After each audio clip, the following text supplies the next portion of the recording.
Continue origination.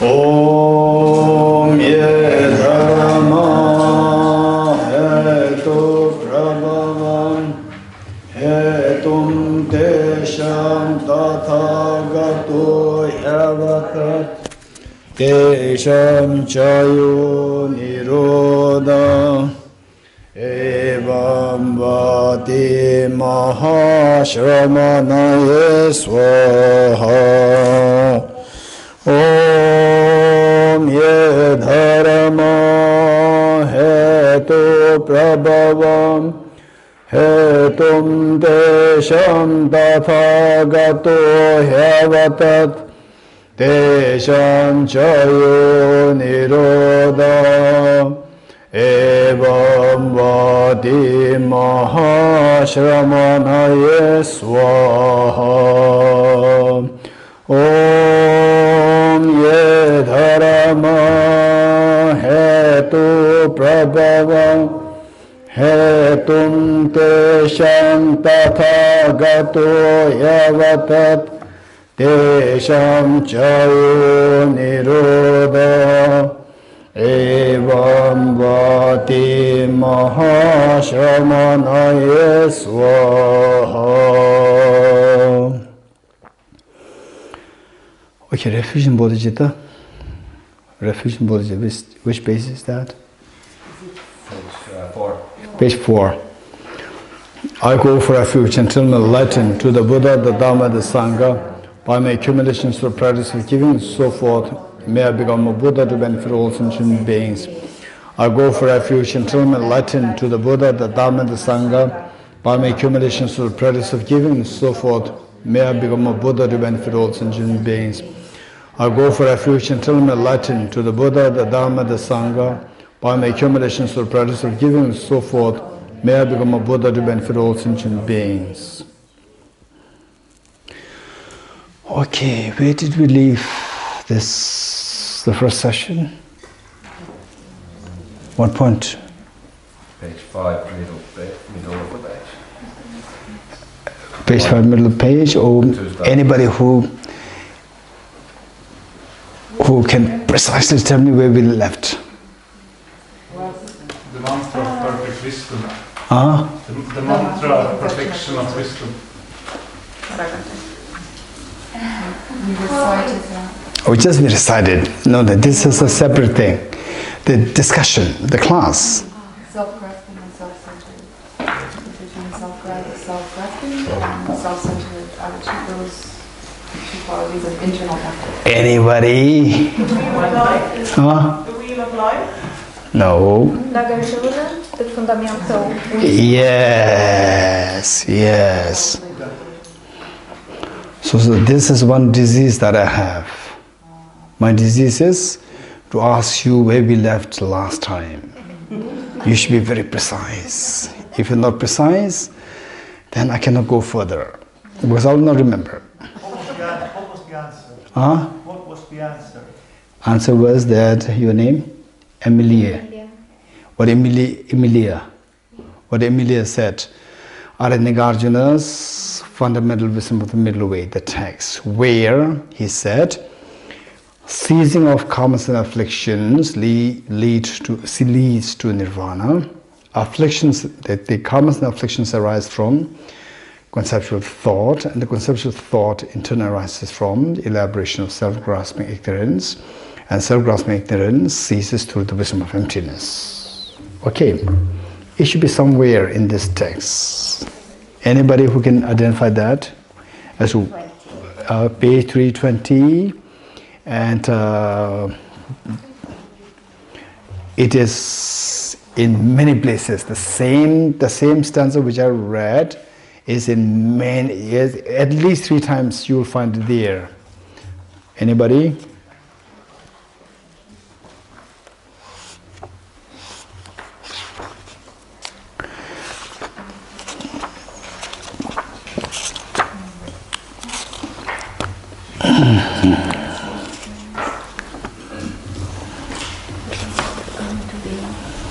Page Page 2, yes. This is one. There are many. There are three. At least 3 times it will come.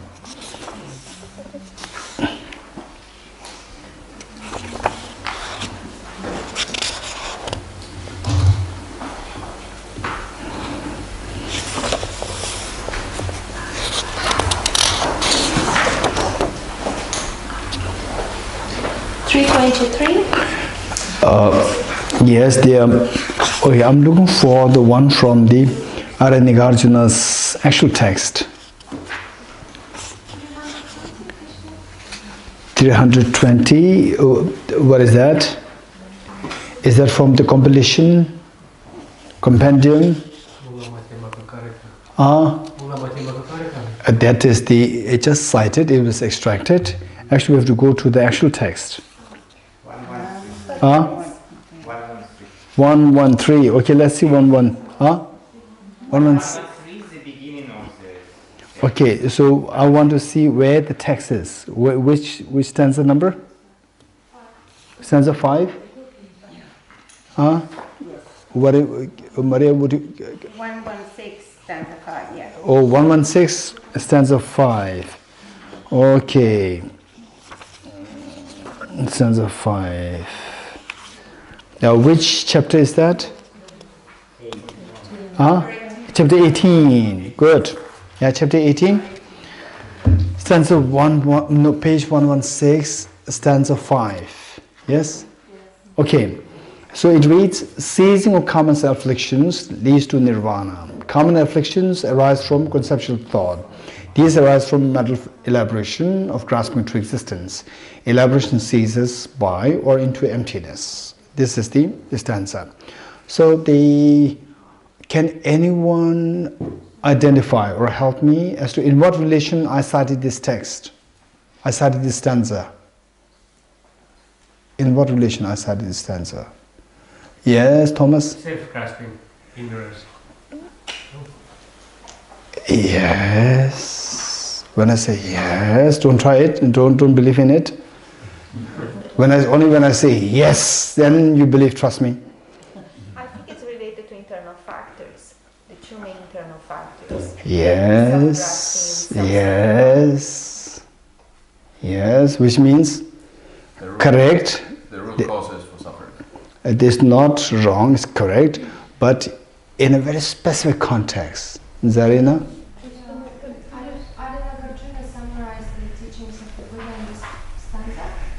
Summarize what?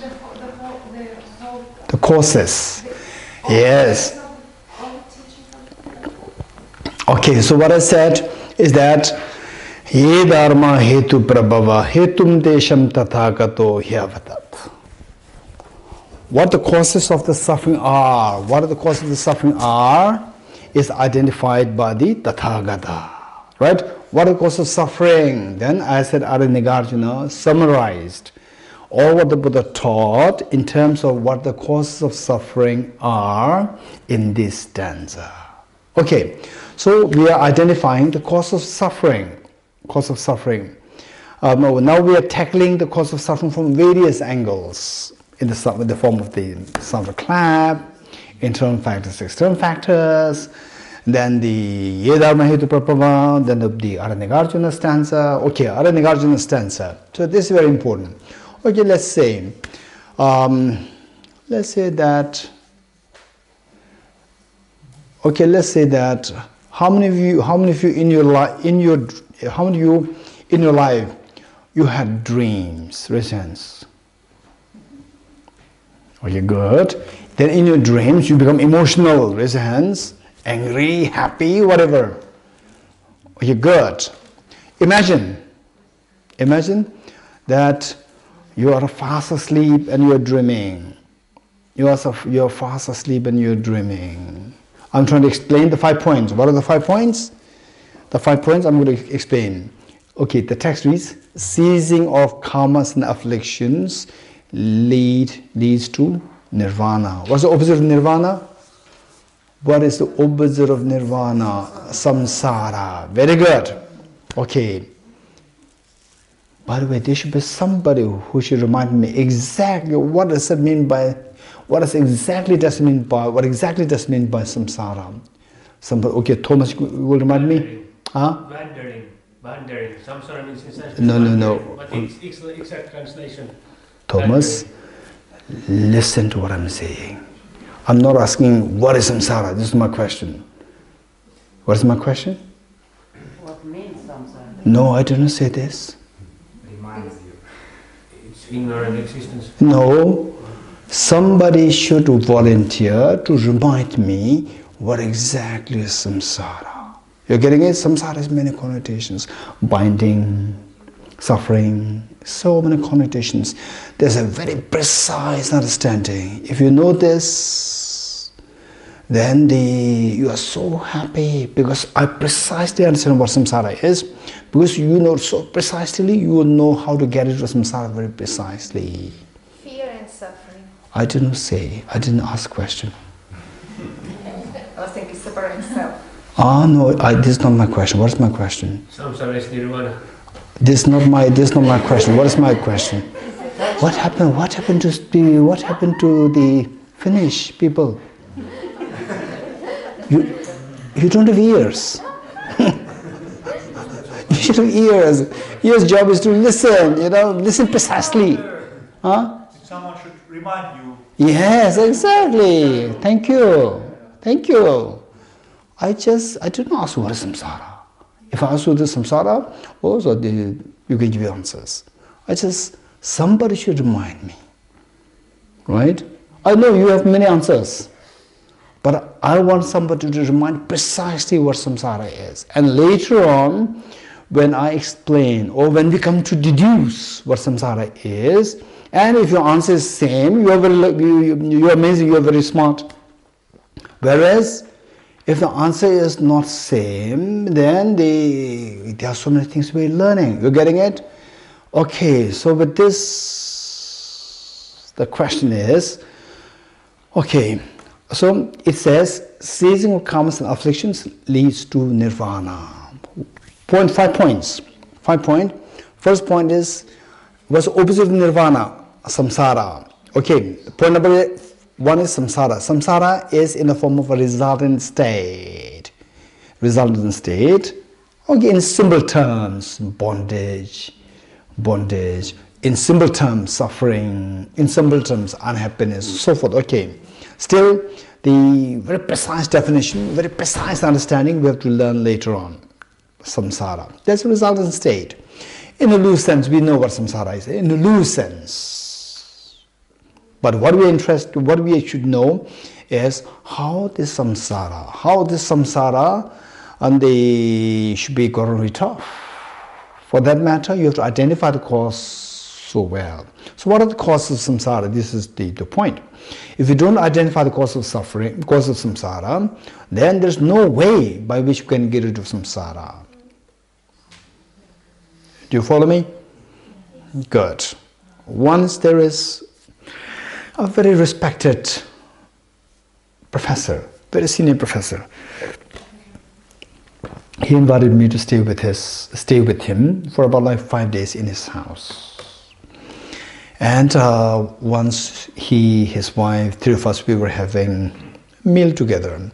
And then meanwhile, he had a lot of questions. His wife also had several questions. And then his wife was asking about, they were taking care of many stray dogs. She was worrying about the stray dogs. I give some, the tips, how to think. And then I said, okay, next life and so forth. The moment I said the next life and so forth, the lady said that, no, I don't want to come back to samsara anymore. She said, I'm fed up with samsara. Oh yeah, how many of you are fed up with samsara? Raise your hands. Right? So what is your approach? Oh, I don't want to come to samsara anymore. Don't talk about, I'll not come to samsara anymore. I'm fed up. It's amazing. If you're fed up with samsara and then you have the freedom to choose not to come to samsara, it's amazing. But if the causes are there, invariably we have to come. Invariably we have to come. So we have to, if you really don't want to be in samsara, we have to identify what the causes of samsara are. And then we have to learn how to get rid of these causes. Without knowing what are the cause of samsara, and you just fed up with this and I'll not come. This is so unwise. So we have to identify what the cause of samsara are. Okay, so this stanza will help us precisely how to identify the cause of suffering. Okay, so ceasing of karmas and afflictions leads to nirvana. Obviously, nirvana is samsara, number one. This is the resultant state. Now, the remaining 4 points are the causal factors. It says ceasing meaning stopping. Ceasing of karmas and afflictions leads to nirvana, karmas and afflictions. So, immediate cause of suffering, immediate cause of samsara is the contaminated karmas, number one. Immediate cause of the samsara is contaminated karmas, number one. And the immediate cause of contaminated karmas is afflictions, number two. Immediate cause of, afflictions here referring to the gross afflictions. Afflictions there are two, gross and subtle, gross afflictions. And the immediate cause of the gross afflictions is inappropriate attention. Inappropriate attention. Inappropriate attention. I know you want to ask what is inappropriate attention. Don't worry. Immediate cause of the inappropriate attention is elaboration of self-grasping ignorance. We have to know these 5 points. What's number one? Of the 5. Samsara. Okay, what is the immediate cause of samsara? Contaminated karmas. Very good. What is the immediate cause of contaminated karmas? Of gross afflictions. What is the immediate cause of gross afflictions? Inappropriate attention. And what is the immediate cause of inappropriate attention? Elaboration of self-grasping ignorance. Very good.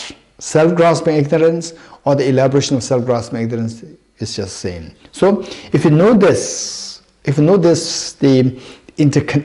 connectedness of these 5, how these 5 points are linked, then you will understand this stanza. And to know this stanza very precisely, we have to know it through an example. So I'm giving an example. Let's say that, okay, Maria, you can give me a mobile? My mobile. Yes. Okay, let's say that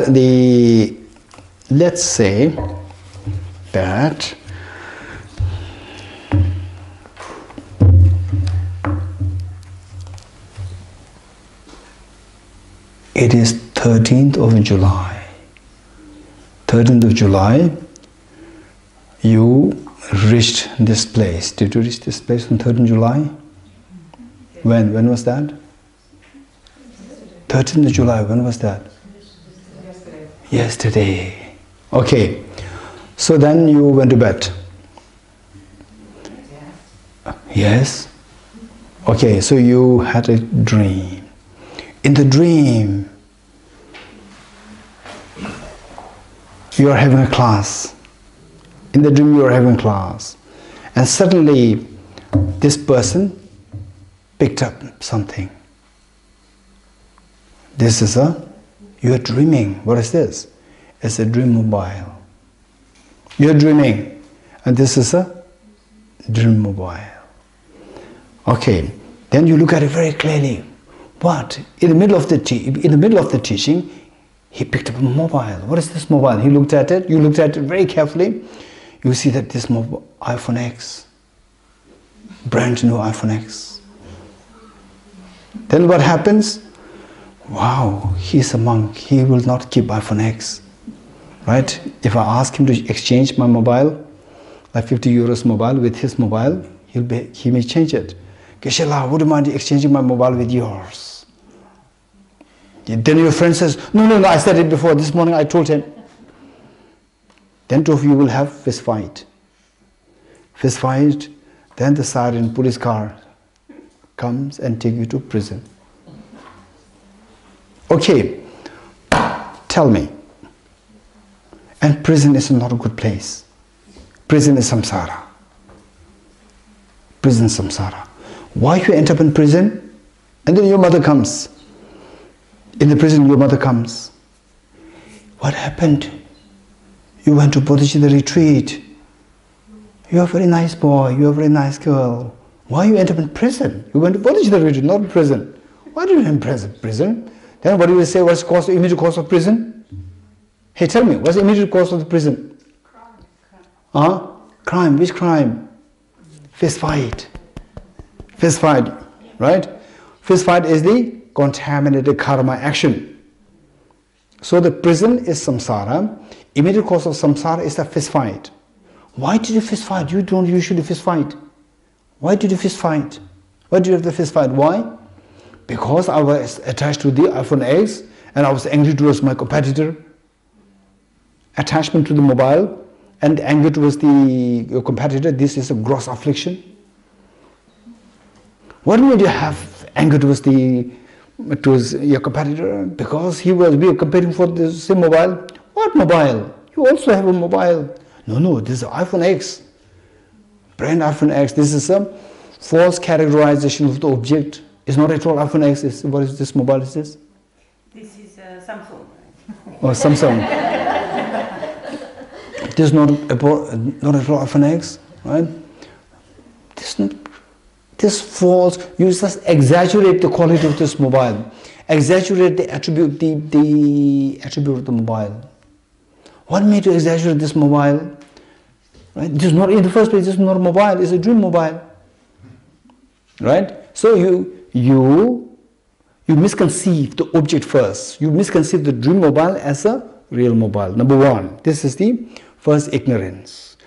Then from that, then the chain of problems started. First ignorance, seeing the dream mobile is real. This is the cause of all the later problems. Then, not only you see it as a mobile, you see it as an iPhone X. First you misconceive the object. Then you misconceive the attribute of the object, characteristic of the object. Then, wow, it's amazing, very expensive mobile, brand new mobile. I like to have it. Attachment to the mobile, this is gross affliction. Along with this, then the anger arises. How come that he's competing with me? Anger, gross afflictions. These two, attachment, aversion, gross affliction. With the gross affliction, then you end up in fighting, fist fight. This is the contaminated karma. With the contaminated karma, you end up in prison, which is samsara. This is how all our problems arise. All our problems. Tell me, all our problems which we dislike, all the problems somehow, say, even though conventionally speaking, no, it is not my mistake, somebody abused me, somebody did this, did that, it's purely the other person's mistakes, fine. In the conventional world, it may be identified as somebody else's mistake, but are you going through mental agitation or not? If you're going through mental agitation, that is samsara. Still, it is not, the final samsara is not explained. That is a part of samsara. Mental agitation. That mental agitation, like the sound of a clam, that agitation arises because of two factors. Other person abusing you, other person doing nasty things against you, and your internal factor. Internal factor. What internal factor? Number one, attachment to the self, aversion to the other person. This is affliction. Gross affliction. Why this gross affliction? Because of exaggeration of the qualities, bad quality of the other person and good quality of yourself. Exaggeration of the bad quality of the other person and the exaggeration of the good quality of yourself. What made you exaggerate the qualities in the first place?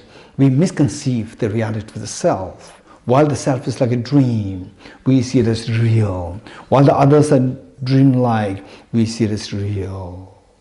Okay, this is how all problems arise. Tell me, if you don't want to have the experience of suffering, what should you do?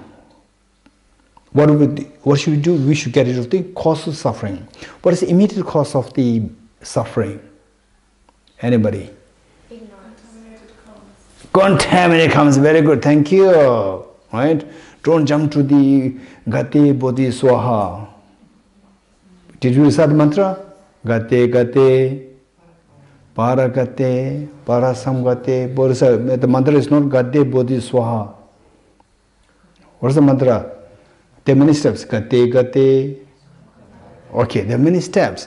Likewise, first we have to go, what's the immediate cause of suffering? Is the contaminant karmas. What is the immediate cause of the contaminant karmas?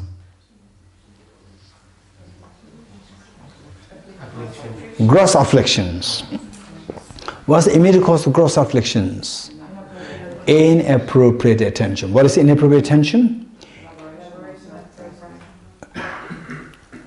Listen well. What did I say? Huh? What is inappropriate attention? Huh? I don't know. No, what did I say? What is inappropriate attention? And what answer did you give? Self-grasping ignorance is the answer given. Huh? Okay, so let's listen carefully. What question I asked? I did not ask what is the immediate cause of the inappropriate attention. This is not my question. My question was, what does it mean by inappropriate attention? So inappropriate attention is ignorance which misconceives or which gives a false characteristic to an object. Ignorance which gives a false characteristic to the object. So ignorance, there are two kinds. One, for example, let's say that the mobile, this is Samsung. Okay, anyway, I have nothing to do with the what. Again, people may say, okay, he's against Samsung mobile. Not at all. Okay, say this is just some dream mobile. I see this as a iPhone X, perhaps the most expensive mobile today, iPhone X, right? So there are two kinds of ignorance. One, the first ignorance which misconceives the object. Second ignorance which misconceives the characteristic of the object. You're getting it? For example, if I say that, okay, so let's say, if I say this book exists or not exists? Hey, this book exists or not exists? This notebook, does it exist or not? Conventionally it exists. No, I did not ask whether it exists conventionally. I asked just whether it exists. Don't be afraid. Oh, he's a logician. He may again debate with us, and we'll be trapped in problem. So I have to give the politically correct answer right from the beginning. Yes, it does exist. Don't be afraid. Okay, does it exist? Just say yes. What's the problem? Okay, this book, does it exist? Yes. There's no problem there. And this book, at the most, it may cost you like €2. At the most, it may cost you €2. Or €2 worth book exists. The book exists. And then you say that, oh, this book is the €1,000 price, cost. It costs €1,000. This is exaggeration, not of the book. Book, you do not exaggerate. You exaggerate the quality of the book, cost of the book. You exaggerate it to be 1,000 euros, which is exaggerated. You are not the exaggeration object. Object is the book, but the price is what you are exaggerating. You are exaggerating the quality of the quality. You are exaggerating the characteristic. You are exaggerating the attribute. So there are two things: object, which is characterized, and the characteristic. When you say the book exists, you are not exaggerating the characterized. You are not exaggerating the characterized. But when you say this book is 1,000 euros, which means that you are exaggerating the characteristic. So this book is a characteristic or the characterized? Hey, characteristic or the characterized? This is characterized. And what is the characteristic? For example, say, I am the possessor of this book. What's the possessed This book is the possessed. Possessed meaning what I owned, the one which I possess. This is the book. The book is the possessed, and I'm the possessor. Likewise, the book is the characterized, and the, say, €2 worth is the characteristic. You're getting it? So, we see the ignorance. One, we say that this is a chocolate. This is ignorance misconceiving the object. Then, this chocolate is Swiss chocolate. This is the exaggerating the quality. Exaggerating to the object, characterized, and exaggerating the characteristic. You getting it? Yes. Okay. With this, what we learn is the immediate cause of the gross afflictions is inappropriate attention. What do you mean by inappropriate attention? Inappropriate attention is the ignorance which exaggerates the characteristic of the object. And what is the immediate cause of the inappropriate attention? What is the immediate cause of the inappropriate attention? Elaboration of self-grasping ignorance. Very good. What does it mean by elaboration of self-grasping ignorance? The ignorance which misconceives the object. Still it is not clearly defined, don't worry. What is self-grasping ignorance? It is the ignorance which misconceives the object, which misconceives the characterized, not the characteristic, which misconceives the characterized. Okay, so with this,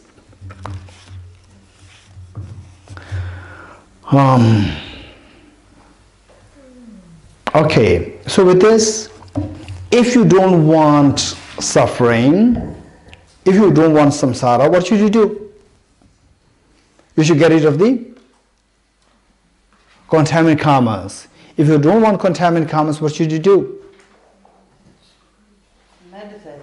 Huh? Meditate to clean your karma in your mind.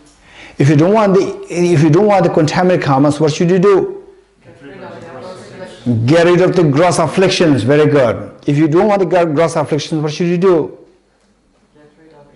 Get rid of the inappropriate attention. If you don't want to do the inappropriate attention, what should you do? Get rid of self-grasping ignorance. Okay, this is how we know that it's not just, it's not just, okay, if you don't want suffering, then just practice meditation. What meditation to practice? This is the question. So if you know this very precisely, then you gain conviction. That's very true. So to get rid of samsara, contaminant karmas give rise to samsara. So we should get rid of contaminant karmas. To get rid of these contaminant karmas are the actions coming from the physical, verbal and mental. These actions are driven by the thought processes. These thought processes which drive, for example, let's say, what am I doing? What am I doing? Okay, no, I just lifted the glass. I did not drink it yet. Right? I just lifted this up.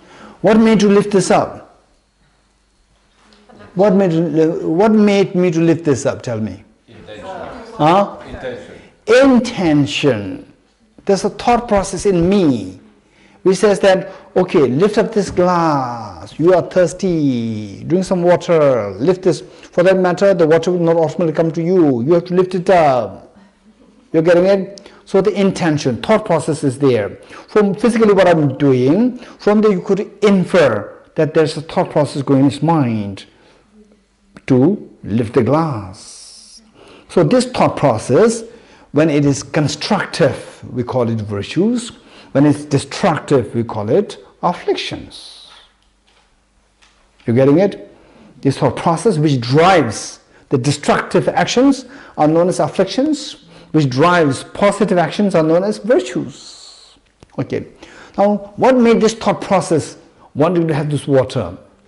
If it is negative, wanting to have this water, then because you see the water as objectively very nice. What made you see me as so objectively nice? To see that the water is objectively real. Objectively real water, this water is objectively nice, so I like to have it, and then the hands move there. Okay, this is a process. So with this, now my next question to you. If you don't want suffering, Finally, what should you do? If you don't want suffering, finally, what should you do? Huh? Well, I would say eliminate the self-grasping. Very good. Okay, so the point is that when I say something, it has something to do with what you already learned, right? Unless until if I ask you some question, and if it's an open question, then I will say that you just speak your mind. When I say speak your mind, then it's your freedom. You can say anything, right? When I already say a great length, 2 hours or 3 hours, 4 hours to talk, and then I ask you a question, I'm actually asking you to see how you're able to comprehend what I said. So finally meaning quantum karmas, gross afflictions, inappropriate attention. Then what is the final cause? Final cause, what is the final root? Self-grasping ignorance. So what Emily said, Emily, right? Can be Emily, that's all right. It's Emilia, but you can call me. No. What is your name? Emilia. Emilia. What Emilia said, right? What Emilia said is this self-grasping ignorance. For example, say if there's a poisonous tree growing, and these leaves are poisonous leaves, and the wind blowing through the wind blowing through this poisonous leaves, skin rashes happen to your body. Skin rashes happen. These skin rashes happen because of these leaves. What will you do? Some people will remove the leaves one by one. Remove the leaves. And then in 1 or 2 weeks again new leaves will grow. And some people will chop it from the top. Okay, for the 1 or 2 months you are free. And after 4 months again the more branches will grow. What will you do? If you don't want the skin rash, what do? Uproot. Look for the root and remove it. If you look for the root and remove it, you don't have to remove even a single leaf. All this, however, millions of poisonous leaves they are growing there, they will all dry automatically. You agree with me? Likewise, if you're able to uproot the self-grasping ignorance, finally, if you uproot the self-grasping ignorance, all the other problems, inappropriate attention, gross afflictions, the quantum karmas, problems, samsara miseries, they will all automatically disappear. You understand it? Good. So with this, the point is, okay, finally, if I really want to help all the sentient beings, then I have to teach them how to get rid of the self-grasping ignorance. I have to teach them how to get rid of the self-grasping ignorance. So the Prince Siddhartha, driven by great compassion, altruism, he went in search of the solution. What solution he found? The wisdom to counteract this self-grasping ignorance. He found that wisdom. So this wisdom is like the medicine. He found it. That is what he is supposed to teach to all beings. Before he teaches that, he must have to experiment it on himself. This is what we did this morning, right? This morning or last year. He should experiment this to see that whether this wisdom emptiness is working or not, this antibiotic, he has to first experiment with himself. We discussed this. Last year? Oh, this morning, right? Okay, your face is so like you said last year. Huh? Because of the break. Okay. Because of the break, we forgot it. Okay, so there should be no break. Okay, so this Prince Siddhartha, he experimented this on himself to see if it works. What did he experiment? He experimented this wisdom of emptiness, this wisdom. So with this wisdom, as the wisdom increases, Gate, Paragate, Parasamgate, Bodhi, Swaha, what happens is that the self-grasping ignorance, wisdom, it increases higher and higher, self-grasping ignorance goes down. And the wisdom of emptiness reaches the highest level, self-grasping ignorance becomes zero. Self-grasping ignorance is like the iceberg on which like 1,000 years, 2,000 years ago, or 2,000 years ago in the Arctic Circle, Arctic Circle with the iceberg, you can build houses on this. You can build houses. And because of the global warming, when the icebergs start to melt, all the houses that we build on this automatically will crumble. Do you agree with me or not? So because of the wisdom of emptiness, self-grasping ignorance melts in him. Self-grasping ignorance melts, then what happens?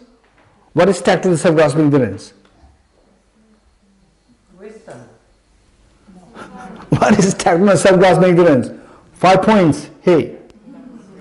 Huh? Inappropriate attention, right? Self-grasping ignorance melts, iceberg melts, then the house built on the iceberg shakes.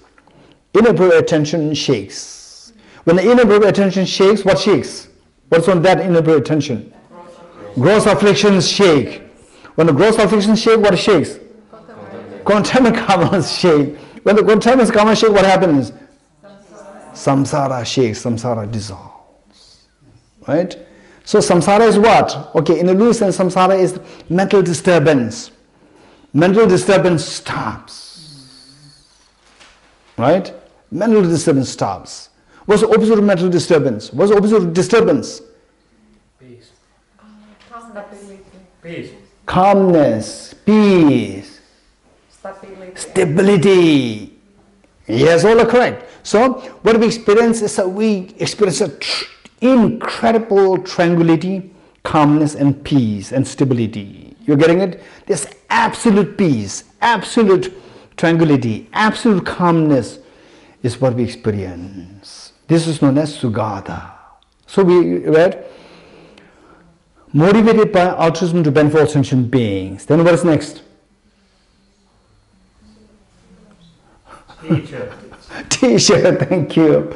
Okay, so I'm sorry to make you work so hard, right?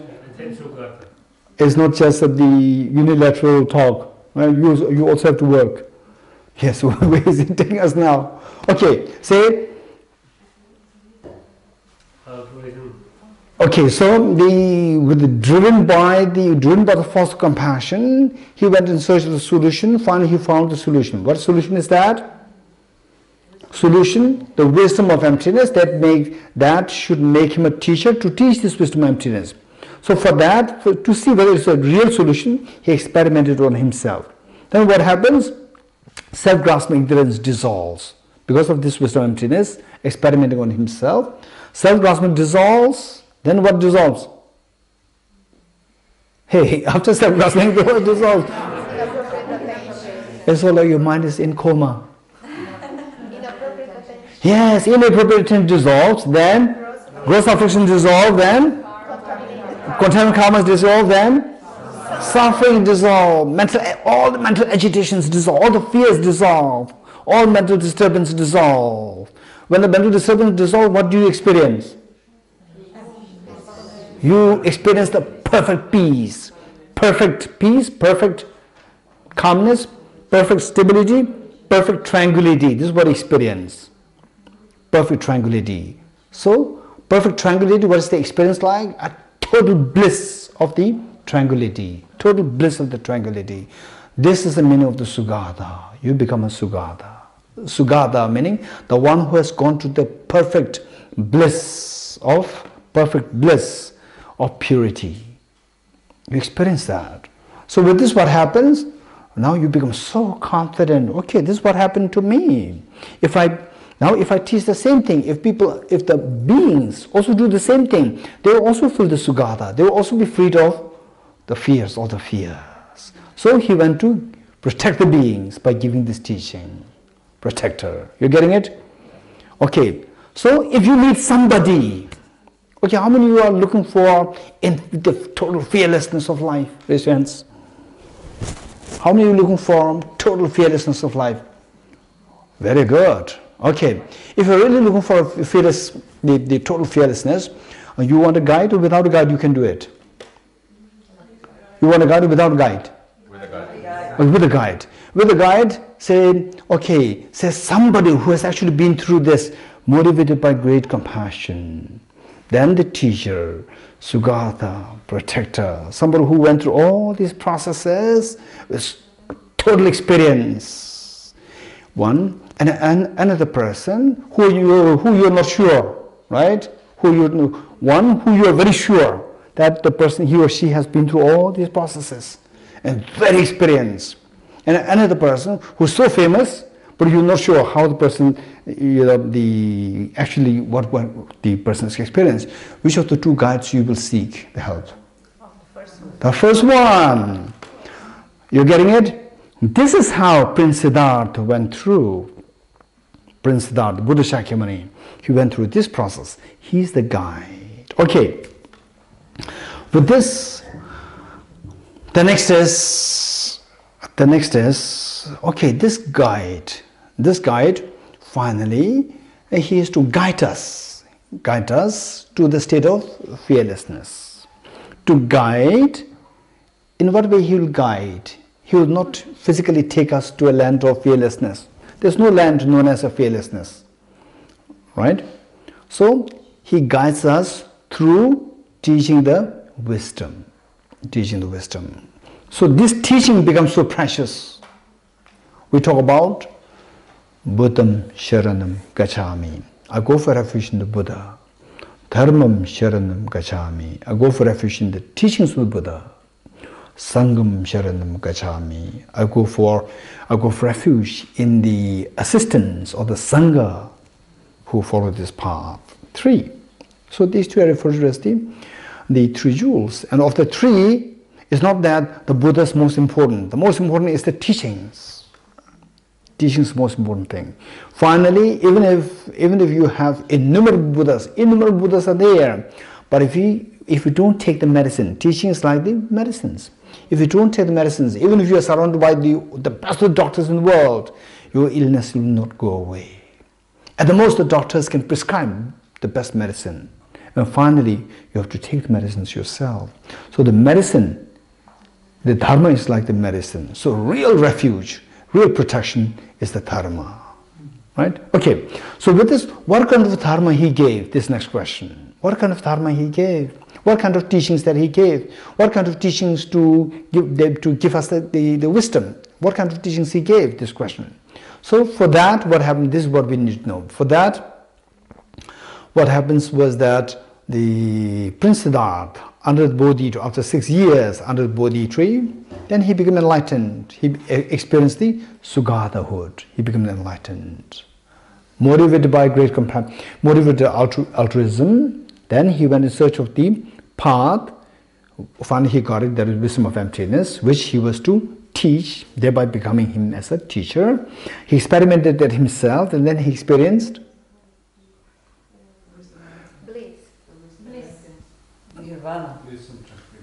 he experienced Sugata. He became the Sugata. I'm talking about the 4. You're getting it? When I say something and asking, waiting something, which means that I'm expecting something which you have already learned before.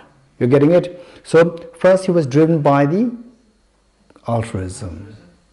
Then he went in search of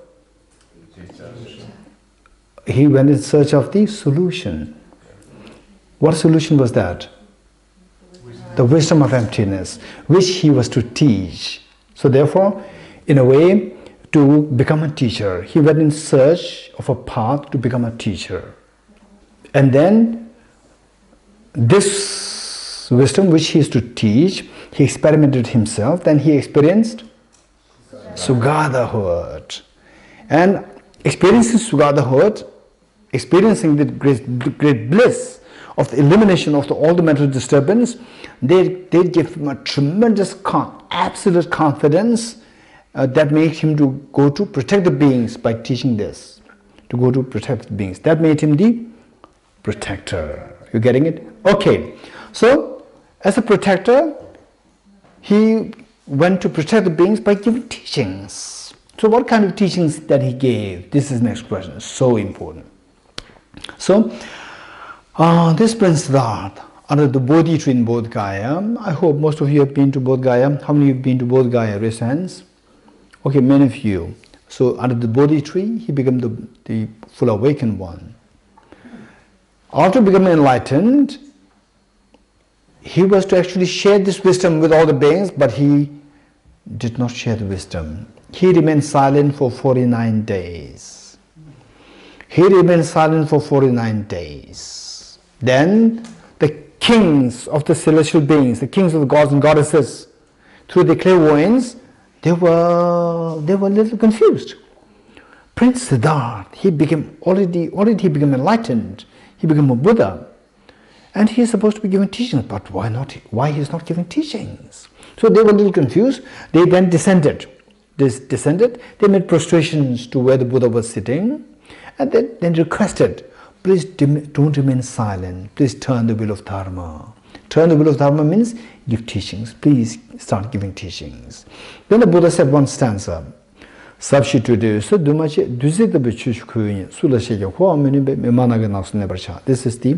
what he said. In English, the path that I've discovered is so profound, is so peaceful, is elaboration free, is clear light, is a non-composite.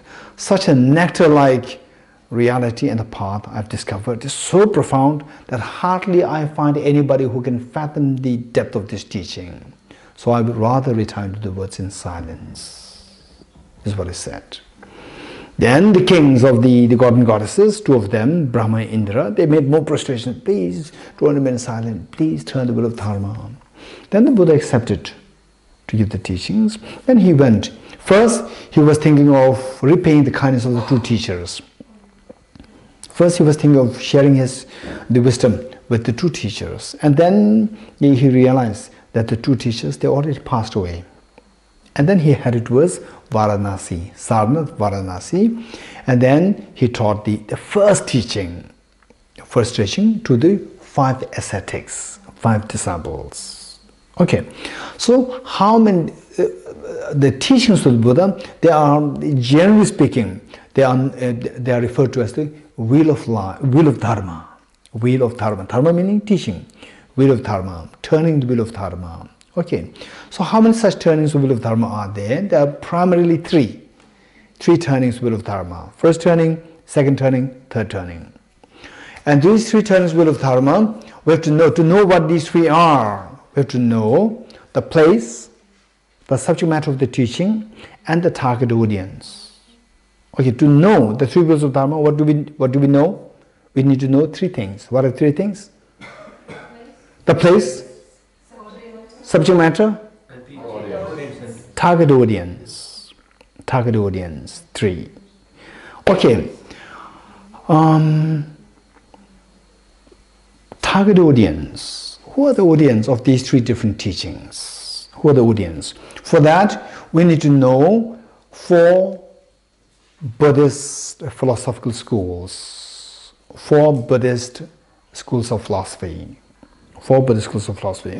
I'm sure many of you already know that. And those of you who are new, don't worry. I will mention these 4 are. And these 4 will come very often in the discourses on Buddhist teachings. So it's not going to be that complicated. Initially, when you hear this, these are technical terms, I don't know Sanskrit, this kind of, it may feel you little, make you a little demoralized. But be patient, trust me. Try to learn these, if possible, note them down, try to learn them. Once you learn them, this will come so often, it's not at all difficult, it's so easy. Okay, and how many of you know Tashi Delek? Tashi Delek is very easy, right? Initially it's very complicated, now it's very easy. Alright, but these 4 schools are easier than Tashi Delek. So therefore, don't feel demoralized. Okay, 4 schools. 4 schools, I'll give them in the order of what is very gross to the very subtle. The first one is Vaibhashika school. Vaibhashika. V-A-I-Y-B-H-A V-A-I-Y-B-H-A Vaibha S-H-I-K-A Vaibhashika. V-A-I-B-H-A-S-H-I-K-A Vaibhashika. First school. Second school, Sautantrika. S-A-U S-A-U-T-A-N-T-R-I-K-A. Again, S-A-U-T-A-N-T-R-I-K, Sautantrika. Okay. Next, mind only school. Mind only, that's easy. Mind only school. Mind only school. Mind only school, if you want to know the Sanskrit word, it is Chit. Chitta Matra. C-H-I-C-H-I-T-T-A-M-A-T-R-A. Chitta Matra. Yes, Thomas? And Yogacara. Okay. It says Yogacara. Okay. Chitta Matra. You getting it? Let us not confuse. Okay. Chitta Matra, and then Madhyamika. Finally, Madhyamika. M-A-D-H-Y. M-A-D-H-Y-A-K-A-M-I-K-A. Again, M-A-D-H-Y-A-M-I-K-A.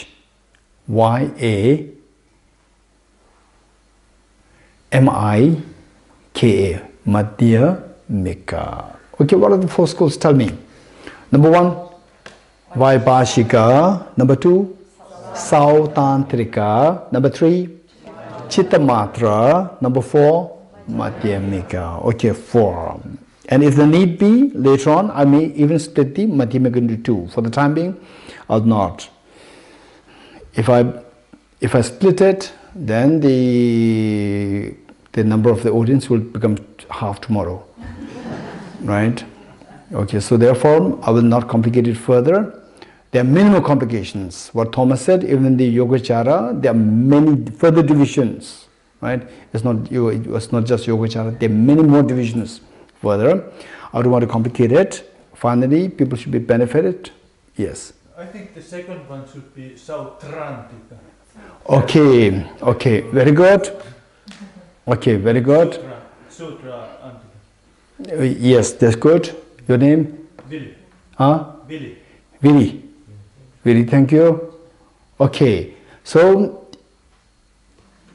Sautantrika. So it's actually coming from the sutra Sautrantika. Okay, got it? Good. Now, going back to the 3 wheels. Going back to 3 wheels. To know the 3 wheels, so what do we know? What do we need to know? We need to know 3 things. What are they? The place, subject matter, and the target audience. Okay. So the 3 turning wheel of Dharma. Was the first turning wheel of Dharma? The place is Varanasi. The place is Varanasi. Number 1. What is next? No. Subject matter. The place is done. Now next is the subject matter. Subject matter is just the 4 noble truths. Just the 4 noble truths. Subject matter. So what is the content matter of that? Is the 4 noble truths. Then what is next? Target audience. The target audience is the first 2 schools, Vaibhashika, Sautrantrika school. Vaibhashika and Sautrantrika school, the 2 schools. Okay, what's the second turning wheel of Dharma? The place? Second turning wheel of Dharma, the place? Rashgir. And what is the target audience? Target audience is Madhyamika school, the 4th one, number 4. Target audience of the second turning wheel of Dharma, the place is Rashgir, and the target audience is the 4th school, not the 3rd one. The first and the second schools, these are target audience of the first turning wheel of Dharma. Then the 4th, the second turning wheel of Dharma, the target audience is the 4th school, which is Madhyamika. Okay, let me say this again.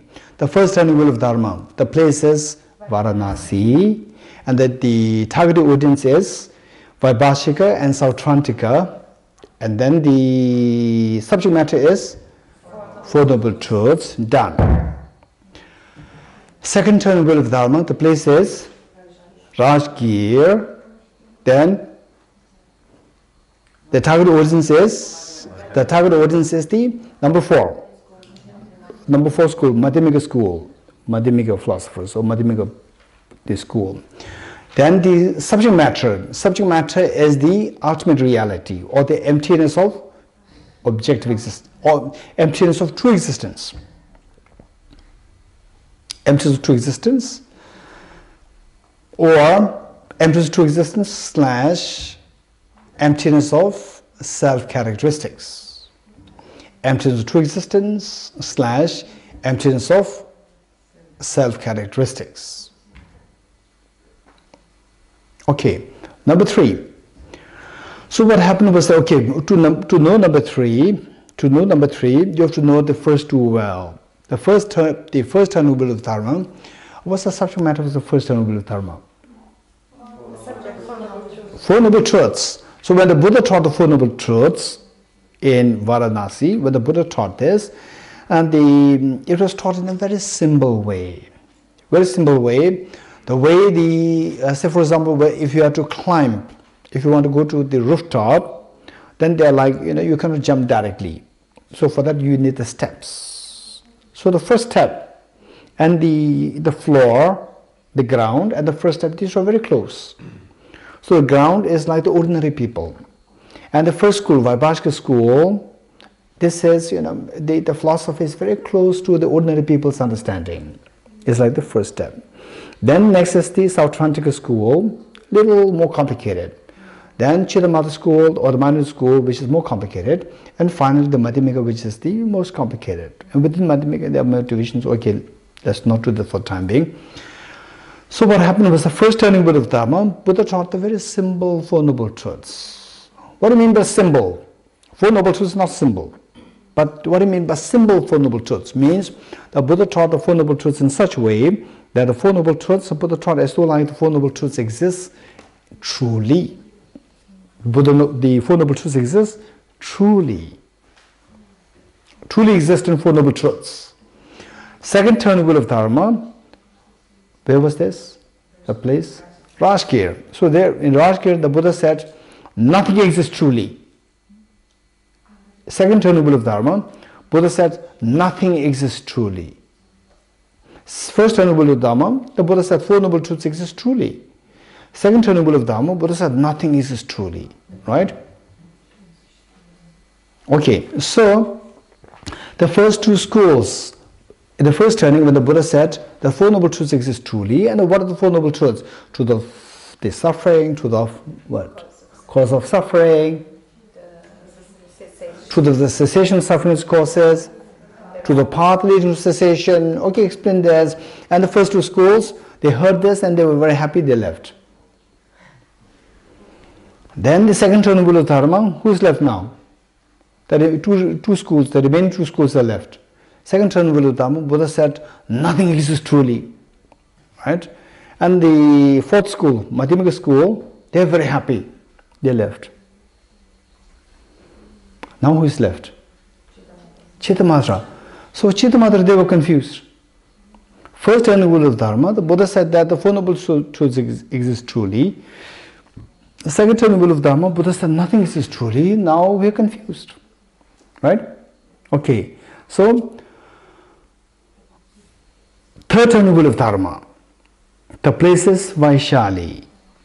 In Vaishali, then the Buddha taught, then the Vaishali, okay, third turning wheel of Dharma, this is interesting. Third turning wheel of Dharma, what happened was that the Buddha presided over the congregation, and then, say, of course, the very, very highly enlightened, very evolved bodhisattvas, very high level bodhisattvas were there, like Aramanjushri, Aravalokiteshvara, then the Aramatriya, and then the Bodhisattva Paramat Samudgata. All these great bodhisattvas are there. Then the audience, a huge audience. Then 10 bodhisattvas, one by one, they asked 10 different questions to the Buddha. 10 bodhisattvas, all in the 10 bhumi, which means that they are on the verge to become Buddhas. They asked 10 different questions to the Buddha, and the Buddha responded all these answers to the questions. And one question asked by the bodhisattva, the Paramat Samudgata, this bodhisattva, he asked a question. Okay, other bodhisattvas, they ask questions about the Buddha nature, which we discussed this morning. Many of these issues are being brought by the other bodhisattvas. Then Bodhisattva Paramat Samudgata, he asked a question related to the first turning wheel of Dharma and the second turning wheel of Dharma. He said that he stood up, made prostrations to Buddha, and then said, during the first turning wheel of Dharma, the fully awakened one, the Tathagata, taught that the Four Noble Truths exist truly.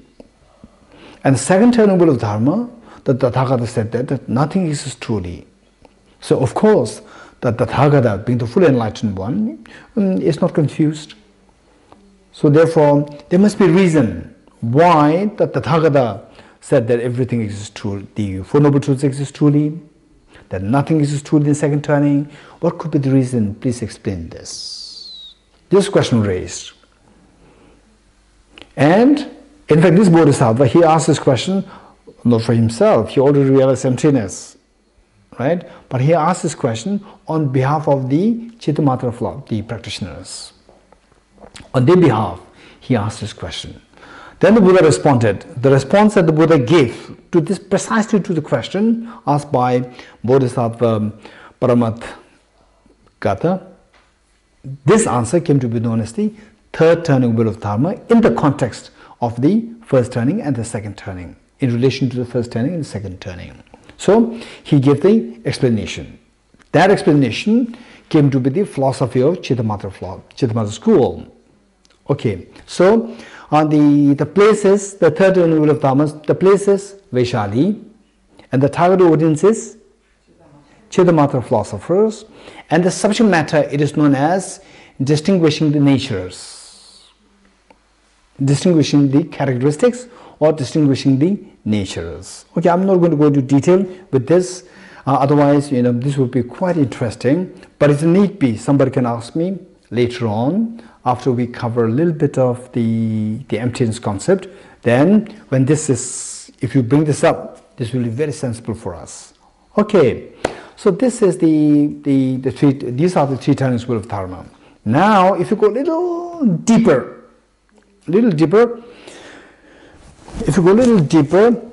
okay, let's say that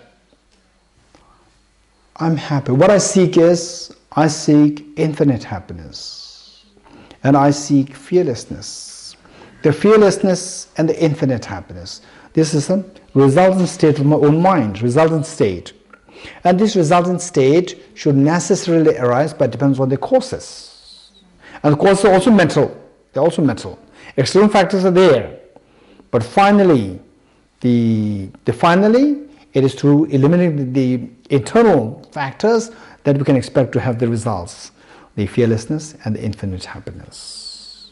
So for that, then the question is, okay, these teachings are given, yes, for the purpose of the beings, the sentient beings, achieving the state of fearlessness and infinite happiness. Very good. For that purpose. Now, what is that state like?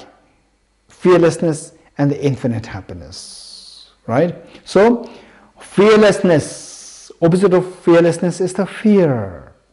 What's the fear? The fear on the one hand, and the lack of freedom. These two are synonymous. The fear on the one hand, and the lack of freedom. These two are synonymous. You're getting it? For example, okay, there may be mosquitoes. Am I afraid or not?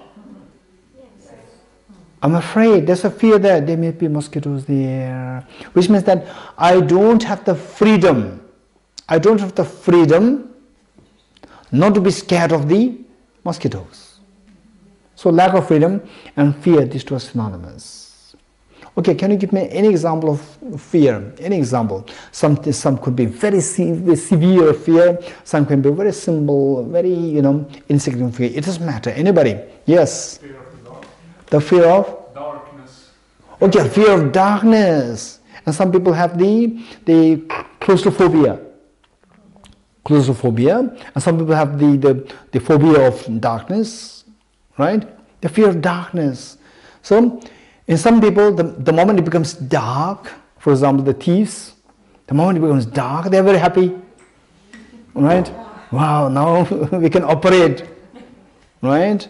Some people, when it becomes dark, they feel the freedom. And some people, when it becomes, then the fear comes. Okay, we don't have the freedom to feel the joy in darkness. This is a fear. Any other fear? Snakes. The fear of heights, the fear of snakes. We don't have the freedom. We don't have the freedom to feel compassion towards the snakes. When you see the snakes, right? Oh no, how I wish that this snake sees emptiness so that his contaminant karmas to take birth as animal will be eradicated so that he will be liberated. How I wish that he sees emptiness. Instead of that, you freeze. You freeze. You don't have the freedom to feel compassion. Right? The fear of the snake. Fear of height. With height you can take selfie. Right? You go on a very high altitude, you can take selfie. When you have the fear, you don't have the freedom to take selfie there. You're getting it? Again, fear is a lack of freedom. Let us not forget this. This is so important conclusion. Fear, lack of freedom, these two are synonymous. So therefore nirvana is described as liberation, freedom. You're getting it? Nirvana is described as liberation. This is a word oftentimes referred to as nirvana, liberation, freedom. Okay. So with this, the point is the total fearlessness. What is experience like? Right? For example, let's say that.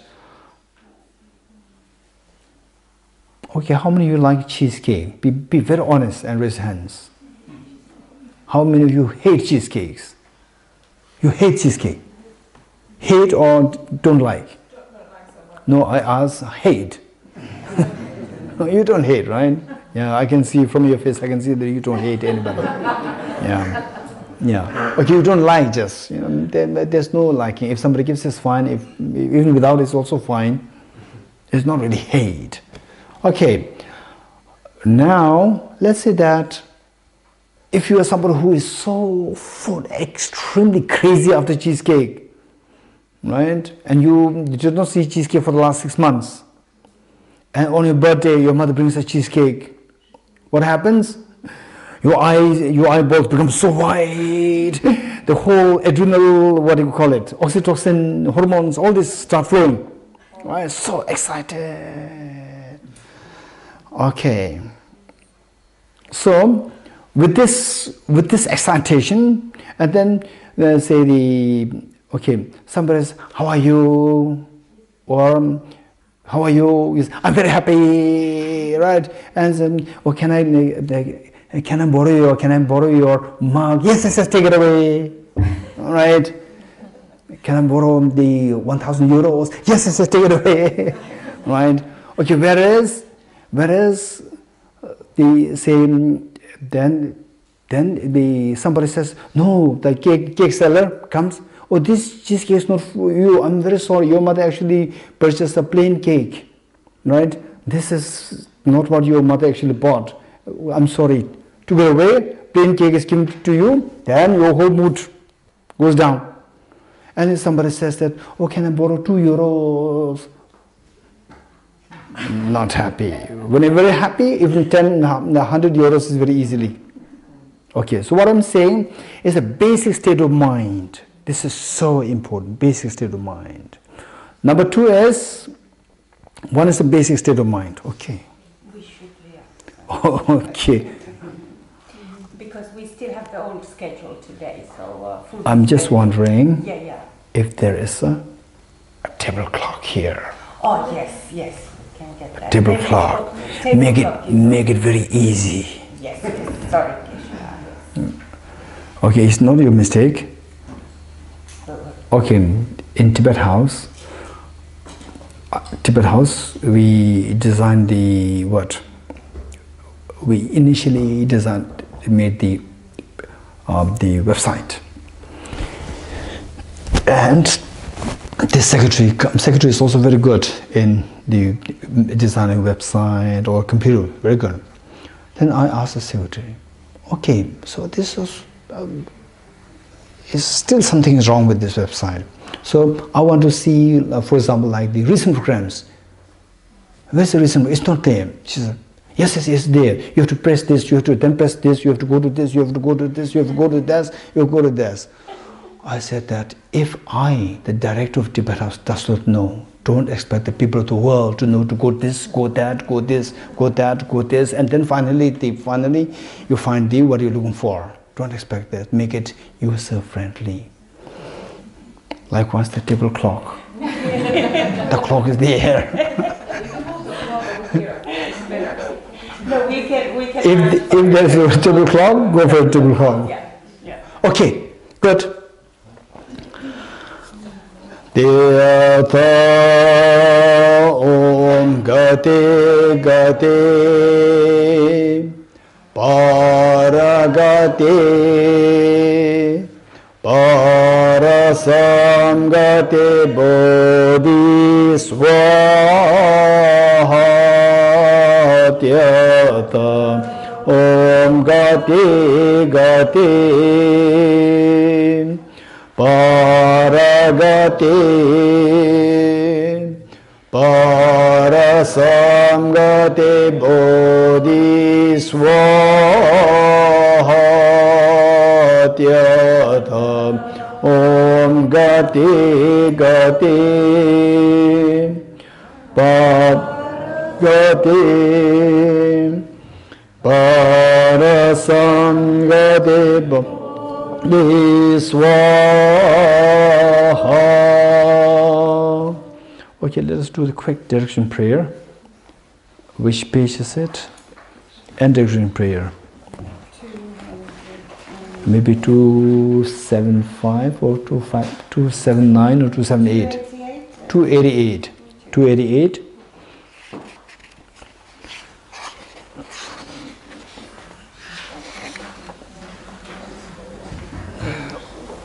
Okay, Emilia, you can say the prayers. Here, take this mic.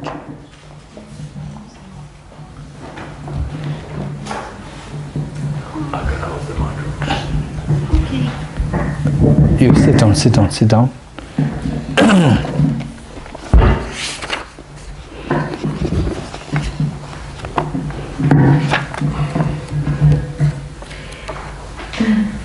In the land encircled by the snow mountains, you are the source of all happiness and good. All powerful generators say Tenzin Gyatso, please remain until samsara ends. Just as the brave Manjushri and Samadabhadra too realize things as they are, also I dedicate all these merits in this way that I may follow the perfect example. I dedicate all these rules of virtue with the dedication praise as the best by all the Buddhas who appeared in the 3 times, so that I might perform the noble Bodhisattva's deeds. May the Supreme Bodhicitta that is not arisen, arise and grow, and may that which is arisen not diminish, but increase forevermore. As long as space remains, as long as sentient beings remain, until then may I too remain to dispel the miseries of the world. Due to the merits of these virtuous actions, may I quickly attain the state of a Guru Buddha and lead all beings without exception into the enlightened state. I dedicate the merits thus gathered to the realization of the deeds and the prayers of all Buddhas and Bodhisattvas of the 3 times, and to the upholding of the Dharma of teaching and realization. May I, in all our lives through the force of this merit, never separated from the four wheels of the Mahayana vehicle, and accomplish all the stages of the path, renunciation, bodhicitta, perfect view, and the two stages. With the wish to free all beings, I shall always go for refuge to the Buddha, Dharma, and Sangha, until I reach full enlightenment. Inspired by wisdom and compassion, today in the Buddha's presence, I generate a mind of full awakening for the benefit of all sentient beings. I go for refuge to the triple gem. I confess the negativities individually. I rejoice in the virtues of all the beings. I hold the precious Buddha in my heart.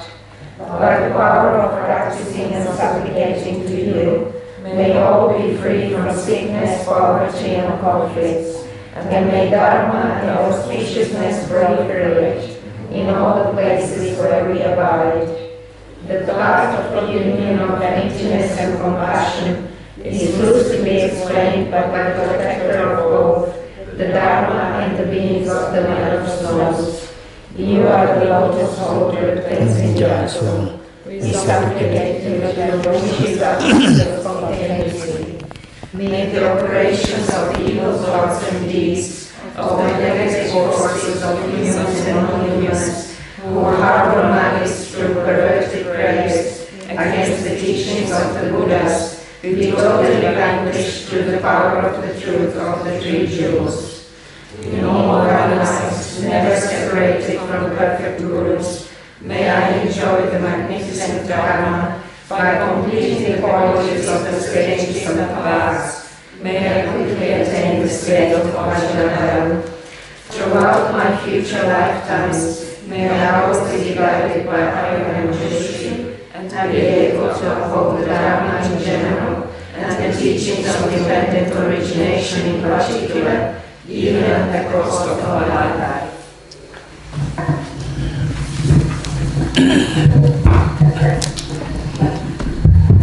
Okay, some of you may be wondering as to why we are doing this recitation at the end and the recitation at the beginning.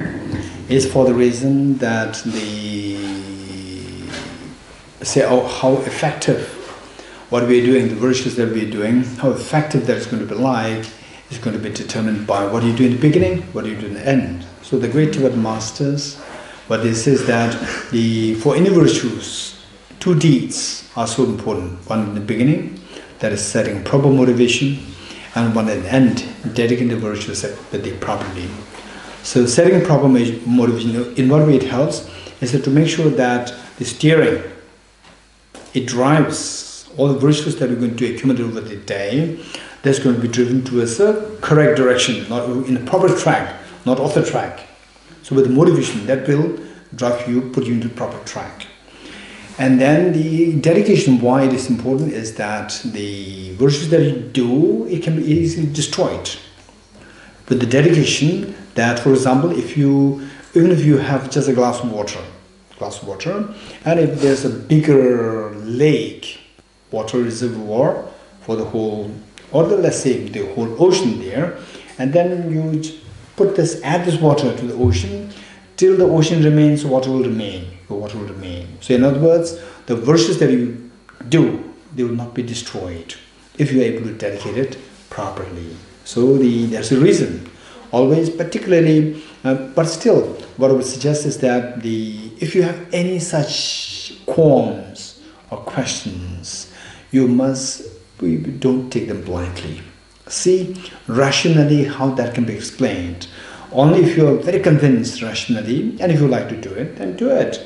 Whereas if you are not really rationally convinced, then not necessary to do things, because oftentimes there are some gestures which are purely blind faith and purely ritualistic. So therefore, it is advised that it is not necessary. For example, say you attend His Holiness Dharma's teachings, and you start liking the teachings of His Holiness the Dalai Lama. And because of that, you start to, okay, what is the Tibetan teaching happening there, Tibetan Buddhism teaching happening there, you go there and there are so many rituals happening there and you simply don't like it. Okay, now I'm confused what to do. Don't worry. So, what you feel, Buddha's teachings are very rational and extremely practical. If you see that it is anything which you see as related to Tibetan Buddhism, particularly Tibetan Buddhism, and if you find that it's not really, I don't really be interested in it because it doesn't really make sense, then the first thing before you do, you don't have to do blindly. If you don't want to do it, don't do it. Don't do them. Instead, but don't reject it either. Don't reject it easily. Don't accept things very easily. If you don't find it suitable, or if you don't find it really sensible, you ask questions to the people who are more receptive to respond to your questions, who are more sympathetic to respond to your questions. And if you realize that finally it has no really mean, just discard it, no need to do. There are things which are pure ritualistic, which doesn't really have meanings, which are later developments. They are there, which are not necessarily the real teachings of the Buddha. So what you feel confident and you're happy about, that you do. Okay, so and in a process like the next 6 days, if you have such questions, and particularly we leave some time for question and answers, just bring these questions up. I'll be very happy. Within my ability, I'll try to get my answers. Okay, good. Yeah.